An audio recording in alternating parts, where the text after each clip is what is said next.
Hey everyone, so I thought I would try to film kind of a day in the life, or at least a day of our homeschool today. Today is Friday, and Friday tends to be, or is, our group work day mostly. They have their Friday notebooks, and then we do have a little bit of makeup work today, but that's about it. So, oh here, this might be a better way to show you. That's what our Friday looks like in comparison to the rest of our week. We try to do most of our group subjects on Friday. So I am just getting the kids to the table now, and we will, it's a little after 9 o'clock, but we will read our page from On This Day. And we've been doing a couple of these little Constitution quiz cards in the morning too, so we will start with that here in just a minute. 1983, space success. When U.S. Air Force pilot and astronaut for about 11 miles in the race, so he was disqualified. Oh no. Well, aren't there cameras that, see the whole race? What year was that? 1904. So no. And all the other runners are trying to catch up. Yeah. Born this day, 1797, Mary Shelley, British author. She wrote the classic novel Frankenstein, which has been adapted into many films and plays. 1941, World War II codebreakers at Bletchley Park in the UK intercepted a message that helped break the cipher used by Germany's Lorenz machine, giving Allied forces access to the Nazis' secret information. Interesting. So now we're going to do a couple Constitution quiz cards. Let's see.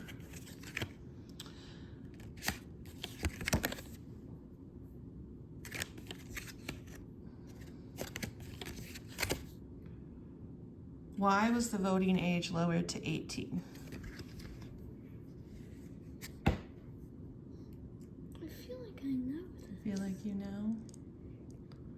Because other people thought they should be a little bit younger so more people could vote.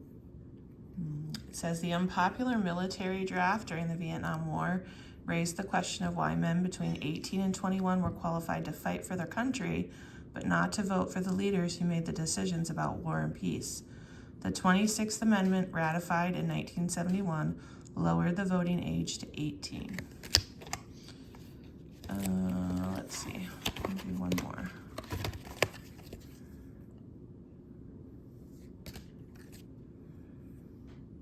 Okay, true or false? The preamble to the Constitution asserts that all men are created equal. No. False? Yeah, false. False. Yes, those words appear in the Declaration of Independence. Yeah, in the preamble to the Declaration of Independence.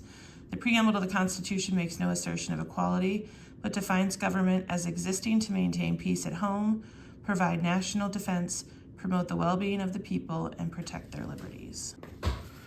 All right, so before we start our group work, the kids are going to start working on their Friday notebooks. Basically, they each have some math, some critical thinking, and some kind of language arts thing in there.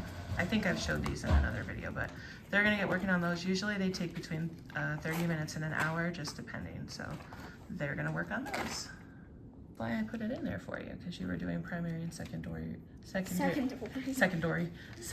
resources in your social studies workbook. I know I kept a few of those when I did them. You kept them? I kept a few. That means Wyatt won't have them when he does them.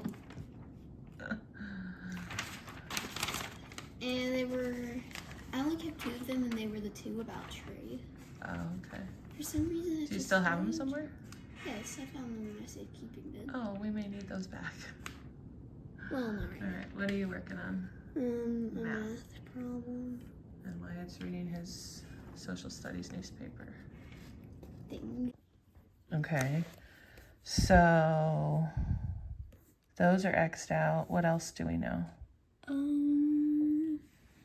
King is smaller than both the dog and Rover.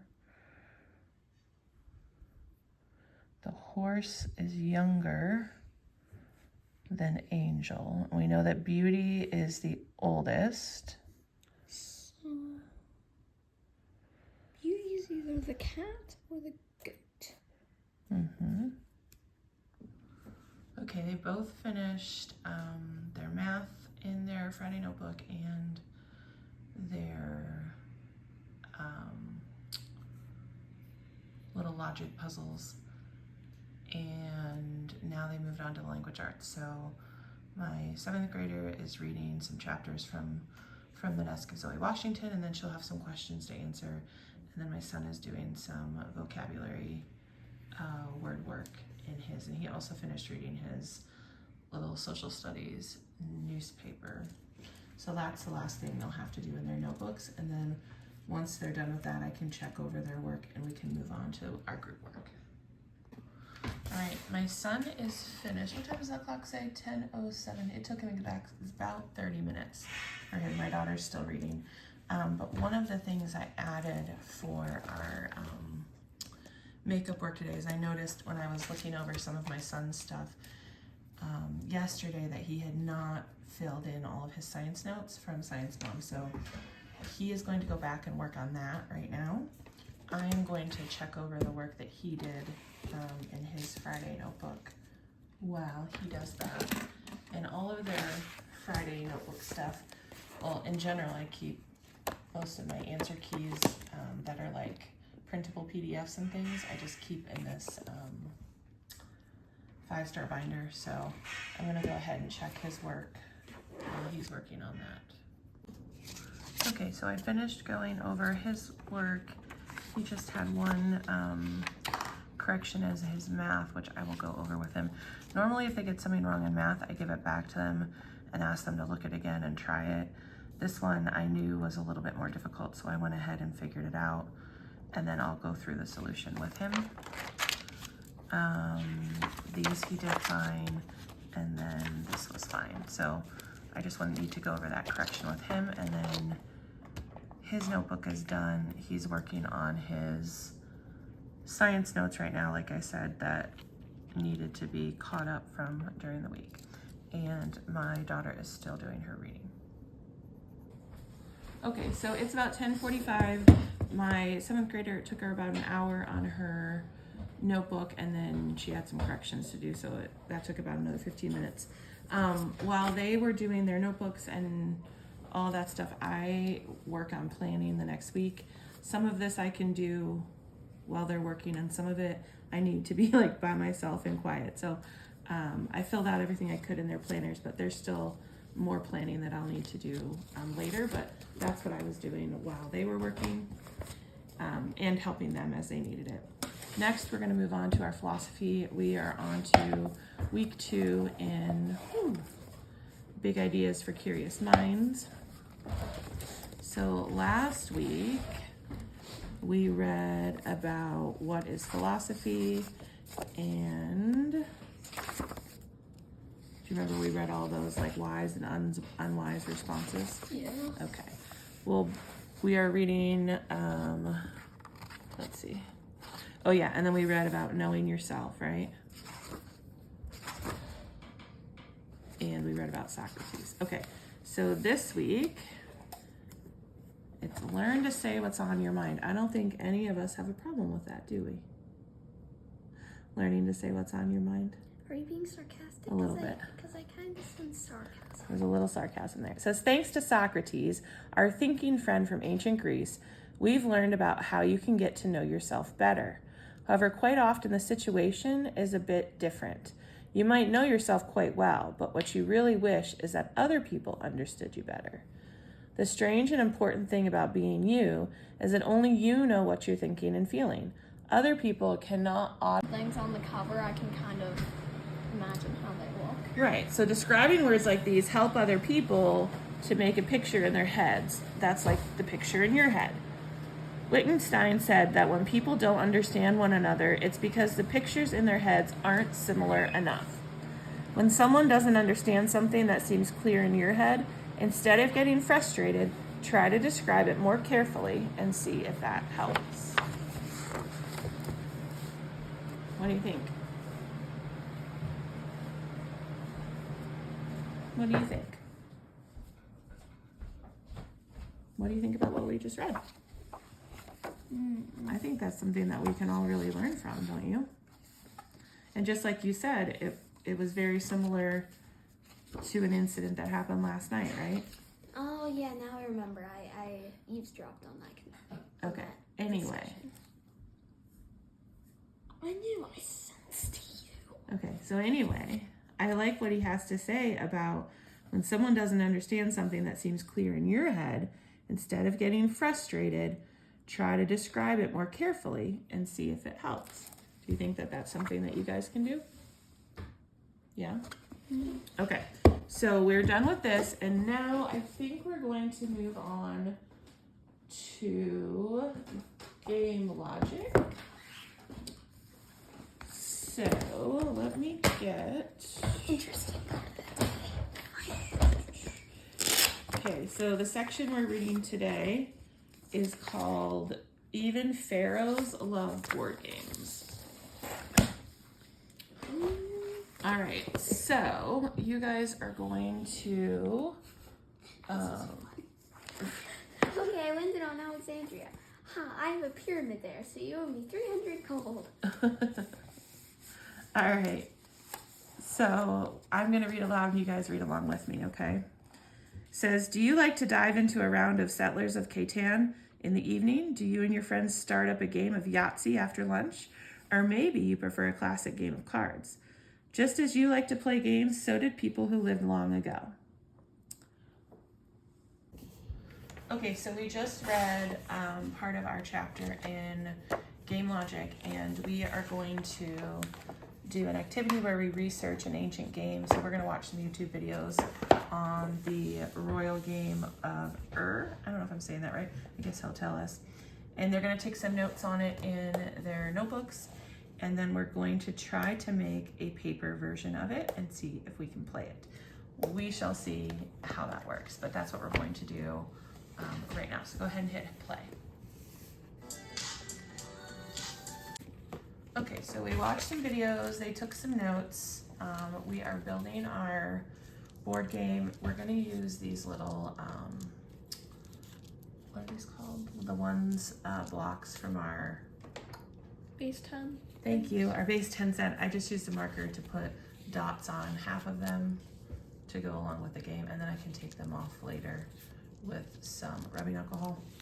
And then we found a bag of buttons in our math bin, and they have little pandas on them, so we're gonna pick one player will have the pandas, and then the other player will just have the blank side. So they're just gonna work on making the game board, and then we're gonna try to play the game. All right, we finished our board game, and they are gonna play around before we move on to our next subject. So you got 3.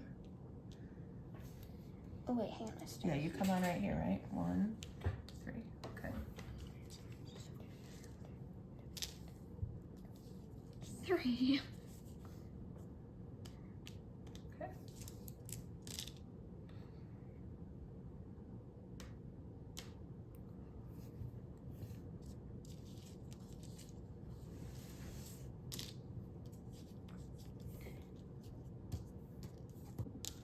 Okay, so when you play this game, you have to get all 7 of your pieces back home. So we're not gonna play a full round of this game because we do have other subjects to do.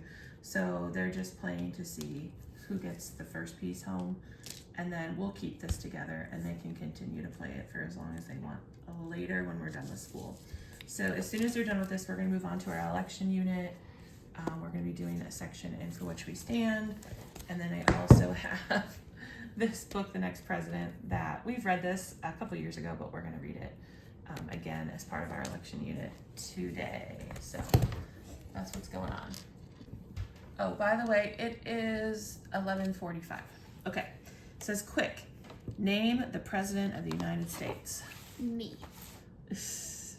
No matter when you read this book, there's only one right answer to that question, because America only has one president at a time. But no matter who holds the job right now, the presidents of tomorrow are always out there somewhere.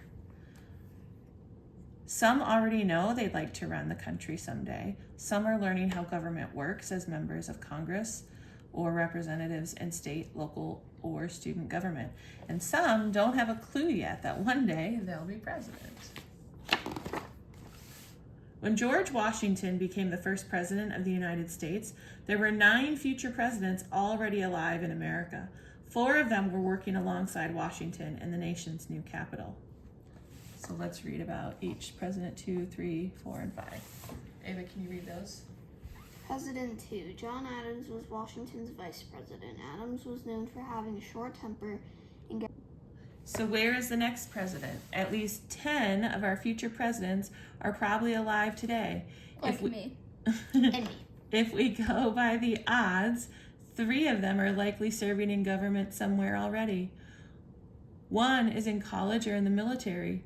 3 probably have other jobs, perhaps practicing law, building things, teaching, running a business, and at least 3 of our future presidents are kids. What are they doing right now? Reading. Well, 2 of them are reading this book. I don't know what the other one was doing. Listening, learning, and getting ready to lead. So we did not read every section on all of these pages. So the kids are going to go back and do that during some independent reading time to read the little individual snippets about some of the different presidents. Snippet. Okay. So, since you want to be the next president, even if you don't want to be the next president of the United States, it's really important to be a functioning member of society to understand how our government works, right? Yeah. So, I kind of have this book marked off what weeks I'm doing what. So, we are in week 2. We're going to be looking at the founding documents today. And I have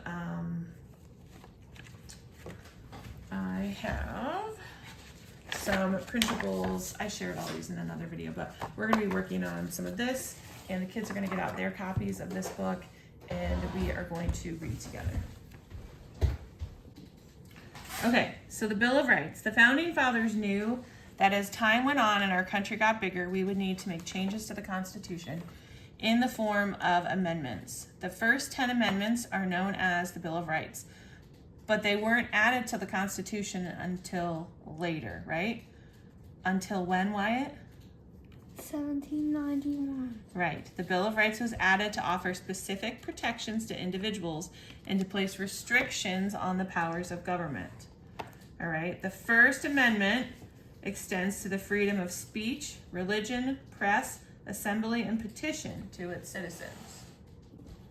Okay, so there was quite a bit about the different founding documents in this chapter that we read, and I really just wanted us to kind of read these to become familiar with ones that maybe we didn't know. Some they already know quite a bit about. So what we're going to focus on from all of the printables I have from the Teachers Pay Teachers pack that I got for free that goes with this book, we're just going to today focus in on the Bill of Rights. And they're going to do these little flap pages where they're going to just write kind of just very generally what each amendment is for those. So that's what we're going to do for this, and then we'll be done with our election study for today. All right, it is really kind of lunchtime, but we want to push through and get finished, so we are going to eat a snack while we work on this project. Okay, so my daughter finished her notebooking page on the Bill of Rights. My son's still working on his. While he's working on his, my daughter and I are going to go over some lightning literature from yesterday. Normally I make corrections with her the day she does it, but the lesson she did yesterday about dependent clauses got into a lot of detail about restrictive and non-restrictive dependent clauses, and when I was checking her work, it seemed she didn't understand it. And it was not a concept that I was that familiar with. So I needed to take some time and do a little bit of educating myself so that I could go over it with her. And so I needed time last night to do that, which is why I didn't do this yesterday. So she and I are gonna go over this real quick while my son finishes.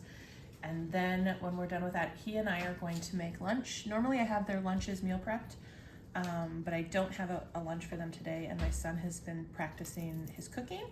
And so I want him to keep working on the things he's learned so that he can like master them. So he is going to, with my help, make lunch today. So we'll do that in just a little bit here, and then we'll do our last subject, which is our creative writing. Okay. Let's see. We are on, what number are we on? 8. She found pictures of 2 gowns that interested her. What part is the dependent clause? That interested me. Great. And is it restrictive or non-restrictive? Restricted. Correct. She wants to be sure that I eat too. What part is the dependent clause? She wants to be sure that. No. She wants to be sure that I eat too. So that I eat too is the dependent clause, right?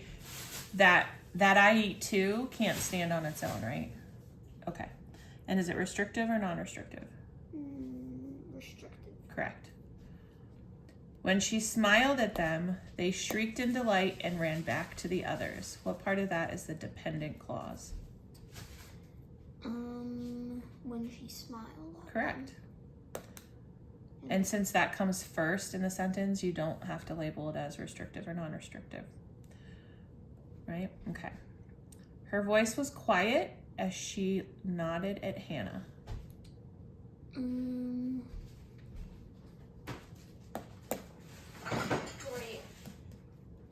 Just I'll help you in just a second, buddy. her voice was quiet, or as she nodded at As she nodded at Hannah is the dependent clause, right? That can't be a sentence on its own, right? Okay. And is it restrictive or non-restrictive? Okay. The old woman gave the braid to Hannah. Okay, so I finished going over that lesson with Ava. We have creative writing left. Our read aloud will happen tonight. While I help Wyatt make lunch, Ava is going to watch. No, she's gonna watch a couple short videos. So we did on Monday. I've been working through Ava with this book, and we read together and talked through chapter 2. But we did not have time to watch the video clips that there's a Coursera course on this, and there were some video clips that I wanted her to watch to go along with chapter 2. So she's gonna do that while Wyatt and I work on lunch. Just a little bit of some of the basics about how your brain works, you can learn more easily and be less frustrated. Researchers have found that we have 2 fundamental. Okay, Wyatt has been using, this week he used this cookbook, and he made these little egg sandwiches. So today he made them for the first time yesterday. And so today he's just practicing those skills of frying an egg. It's okay, we can clean it up. It's hard to crack an egg. I Right? got a shell. Okay, so we need to get the shell out. The best way that I've found is to just use the, This might be one that's done. oopsies, to use the eggshell. Did I get it out? Yes. Okay. Use this. Okay, go ahead and crack your other egg, or your 2 others. You want to get it a little more cracked before you go to break it, okay?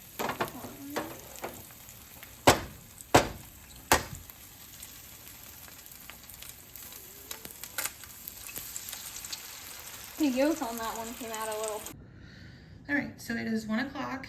Wyatt finished making us lunch. The kids are just having breakfast sandwich and some apple slices.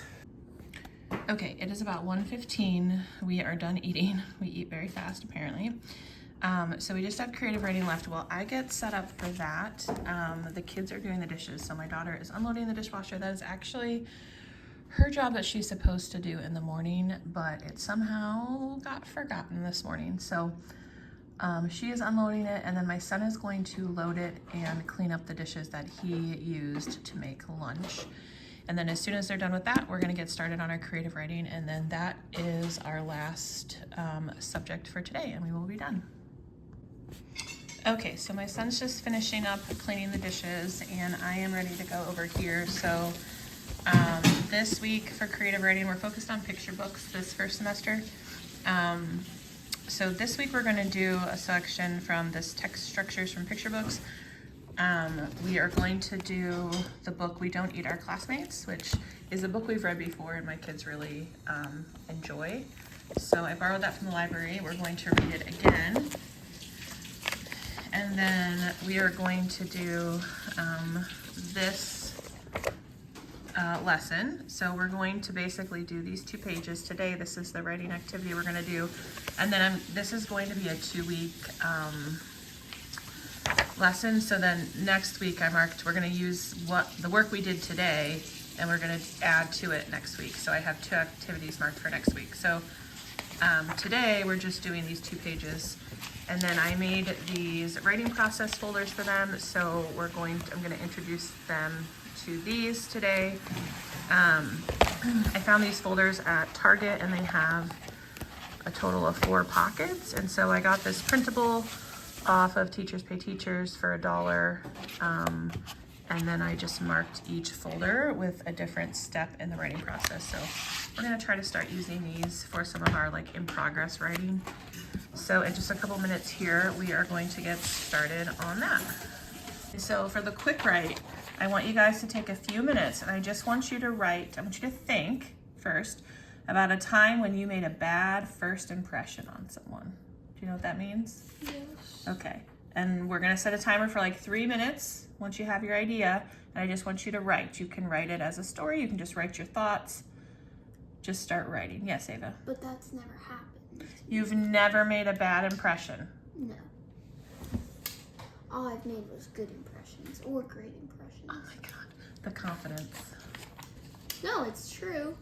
You've never done anything embarrassing in front of someone that was new to you? No. You've never done anything embarrassing in front of a stranger? No. I think we're gonna need to dig a little deeper there. Yeah. I think so too. All right, so you've each got something embarrassing to write about. Ava, you've only ever been embarrassed in your life 1 time. I'm perfect. Oh, to have the confidence that you have. I think I'm embarrassed by something daily. So there you go. You should be embarrassed, Chucklebutt. Hey, don't call him Chucklebutt. Okay, so that was just our quick write to kind of get us talking about and thinking about the topic. So now we're going to read our picture book. We're going to talk a little bit about the story and kind of moves that the author made when he wrote it. So Penelope Rex was nervous. It's not every day a little T-Rex starts school. What are my classmates going to be like? Will they be nice? How many teeth will they have? This was very important. Penelope's mom bought her a new backpack with ponies on it. Ponies were Penelope's favorite because ponies were delicious. Penelope's dad packed her a lunch of 300 tuna sandwiches and 1 apple juice. Finally, the big day came, and Penelope Rex was very surprised to find out that all of her classmates were children. So she ate them because children are delicious. To think about. The next day, Penelope tried really hard, but poor Penelope, she could not stop herself from eating her classmates. Mrs. Noodleman, Penelope ate William Amato again, and they were all afraid of her. Except Walter. Walter was a goldfish. So Penelope tried to make friends with him. Will you be my friend? Chomp! Eee! Cried Penelope. He's eating my finger! What's one thing you noticed about this author's book? Or the way they wrote their book, or the story? It had a lot of dialogue. It did have a lot of dialogue. Did you read my book? It actually says that right here. Dialogue. No, I didn't read this book. It does, yep. It What's has dialogue again? dialogue is when people are talking. Yep, it has a lot of dialogue. Was it funny? Yeah. Yeah, it has a lot of humor in it. And it has what they call a blurted reason, which is like a statement quickly followed by a surprise reason. Like, ponies were Penelope's favorite because ponies were delicious. So it has that like surprise reason. Or, so she ate them because children were delicious, right? Yeah, I thought it would be something like that, but I couldn't see like what pattern it was. Okay. Well, what we're gonna do now, well, first we're gonna talk about the structure of the story, and then we're gonna kind of write our own embarrassing or first impression in the similar structure, okay? So we have a bad first impression. So first we have the new situation. What's the new situation that Penelope's in? She's going to school for the very first time, right? Yeah. All right. What's the thing that the character did that people didn't like? She ate them. She ate them. And how did people react? They stayed away. They stayed away from her. And what made her see what the other people saw of her? The goldfish. When the goldfish tried to do the same thing to her. And then how did she change, or what did she do instead? She stopped eating. She stopped eating her classmates. Yeah. Okay, so what we're gonna do what's called a pre-write. We'll work on this more next week too, but what we're going to do, you each have a piece of paper. Now you can use your embarrassing moment there. You can change a little bit if you want, but we are going to use this same structure that they used in this story. And we're gonna write basically like a kernel essay, okay? So we're gonna number 1 through, well, you can number as you go, you don't have to number ahead of time. And you're gonna start with your bad first impression, and then number 1 is the new situation. You're gonna write what the situation is. For Penelope, the new situation, the number 1 is she was starting school. She was going to school for the first time. You need to figure out what yours is based on what you did during your quick write, okay? Okay, it is just about 2 o'clock. We are done. They went ahead and put their kind of pre-write stuff that they did in their folder, and then next week we will do some more activities from that this book, and then they will work on drafting their story. So we are done for the day. My daughter is just getting a load of laundry started in the washer for me, and I am going to try to finish getting the kids' individual planners and carts ready to go for next week. And then normally I will plan like our group subjects over the weekend, although we do have plans this weekend, so I'd kind of like to get that done today, but we'll see. Regardless, we are done with school for the day. We are done with school for the week. We went a little longer today because we had some of that makeup work to do, and because we cooked lunch. Normally I meal prep the kids' lunches for the entire week on Sunday night, so they just grab it and usually will eat like while they're doing work oftentimes. So anyway, that's why we went a little bit longer today. I think we started around 9:15, so anyway, that was our day. I will try to film another day in the life on a day when we aren't just doing group work, when we're doing like our normal Monday through Thursday. But for today, you have a group work day. So I hope that you enjoyed. And if you have any questions, let me know down below.